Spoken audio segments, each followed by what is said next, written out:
Hello, everyone. I've already shared my top 5 movies of 2020, but now it's time to focus on the end of year list making, but in specific categories, like this one right here, my favorite performances of the year.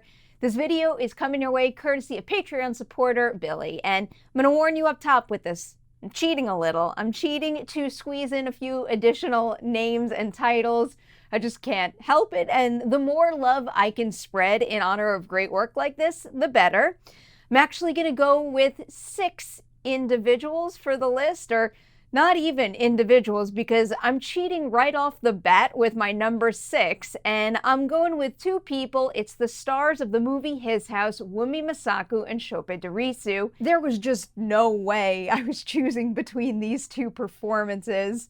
Not only do both of their characters experience unique individual transformations in the movie, but it's also about how their situation affects their relationship as well. And somehow Mosaku and Derisu never let you forget that there is love between their characters, even when the events of their past and also their current circumstances seem destined to tear them apart. And I found that that's something that does come in handy when it comes to strengthening their journey as individuals as well. Another thing that I think Mosaku and Derisu do exceptionally well here that's absolutely vital to telling this story is somehow both of them manage to make their characters' relationship with their past and also their current circumstances and their current decisions feel so present at once. And when you see the movie, you'll know why I place such high value on that. Now we're moving on to my number 5 pick, and that's Ivan Masage in The Platform. At this point, many of you know how obsessed I am with this movie, and I think there's a whole bunch of great things in it, but Masage's performance is a major highlight. Talk about a significant character journey and transformation in the running time of a single feature film. With every single floor of the facility that his character wakes up on, he's essentially presented with a whole new form of horror and has to decide how he's gonna respond to it. And that's a major focal point of The Platform overall. What are you gonna do with a particular hand of cards you're being dealt? You can either be greedy and keep it all for yourself, or you can try to do what seems impossible, encourage change for the better. It's a pretty significant range of responses and behaviors on display in the movie, and Masage is challenged with taking his character through almost all of it. Now we're moving on to my number 4 choice, and that's where I have Anthony Hopkins for his work in The Father. Just when you think Anthony Hopkins' work can't get any better, he delivers another Academy Award-worthy performance in this right here.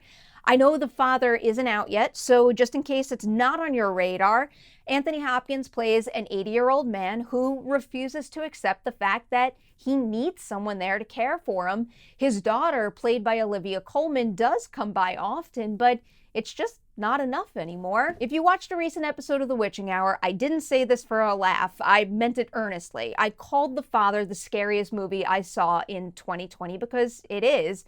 This is a character who's desperately trying to hold on to the life he had while it's all slipping away, and Hopkins captures what one might experience in that condition just too well. Your heart really aches watching him reach for what he had, and then it breaks as it slips further and further away. I really haven't been able to stop thinking of this one, and Hopkins feels like a sure thing in the Best Actor category to me right now, and I'm betting on it. Now it's on to another individual who I think is a sure thing in that category, and rightfully so. It's Chadwick Boseman for his work in Ma Rainey's Black Bottom. He really is that good in the movie. While I know it might feel early to say this, I think he's going all the way with this one, and I think he's gonna win Best Actor. Every single second that Boseman is on screen as Levy, he's just oozing with ambition and energy, and you can always see the wheels in his head turning. You can feel that drive that he has from start to finish, and it's something that forces you as a viewer to stay on your toes the entire time because, and I think I described it this way in my review of the movie, Levy kind of feels like a powder keg of a character. His determination basically knows no bounds, and it's utterly mesmerizing watching him choose when and how to express that determination that he has. This is just a done deal for me. Chadwick Boseman should get that Best Actor Oscar. Now we're going on to another cheat in my number 2 position. It's Elizabeth Moss times 2 for her work in Invisible Man and also for Shirley. A big part of the reason why I love Invisible Man so much is because in adapting the source material, Leigh Whannell uses the title character to actually say something about a horrifying real threat that lurks in our world. What makes that story hit especially hard is Moss giving the role of Cecilia 100%, essentially swallowing the viewer up in this nonstop terror that she lives in. And then there's also Shirley, which is like a beautiful dance of verbal sparring between some of the best actors out there, with Moss's Shirley at the center of it, of course, but her work opposite Michael Stuhlbarg and Odessa Young in it is just, it's downright mesmerizing, and I think very much deserves to be honored with an Academy Award nomination. At the moment, admittedly, it does feel like a long shot, but that doesn't really change the fact that I think she deserves it. Now we're on to my favorite performance of 2020. It's Carey Mulligan's work in Promising Young Woman. You might have heard me touch on this a little bit because this movie did make my top 10 of the year, but Carey Mulligan is just phenomenal in Promising Young Woman, and Mulligan being able to capture Cassie's experience so deeply on every single level, I think is a big part of the reason why the movie makes such a significant and also long-lasting impression. You probably know from the most basic plot description of the movie, it's about a young woman who pretends to be drunk and just waits until inevitably a self-proclaimed nice guy swoops in to help, only to take advantage of the situation.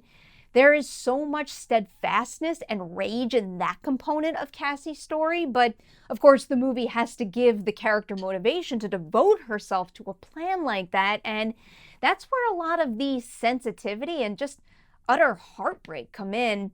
And that combination right there lets the movie have a, I guess, excuse my language here, but this fiery fuck this shit kind of vibe, almost a rally cry, while ensuring that Cassie's story is grounded enough to feel real and urgent. So that is why her performance in the movie is my favorite of the year. Before I leave you guys, I've got some honorable mentions like Riz Ahmed and Paul Raci in Sound of Metal. We'll go with Kingsley Ben-Adir in One Night in Miami, Vanessa Kirby in Pieces of a Woman, Frances McDormand in Nomadland, Haley Bennett in Swallow. I think I'll stop there because I'll go on and on if I don't end it at some point, but there are a lot of great performances this year to celebrate, so I think at this point maybe what I should do is leave it to you guys. Hit the comment section below, tell me your favorite performances of 2020. Before I leave you, another big thank you to Billy for helping make this video happen. I much appreciate your support, Billy. You rock, my friend. To all of you out there, this is not it. I've got more lists coming your way, so keep an eye on the channel, and I'll see you soon.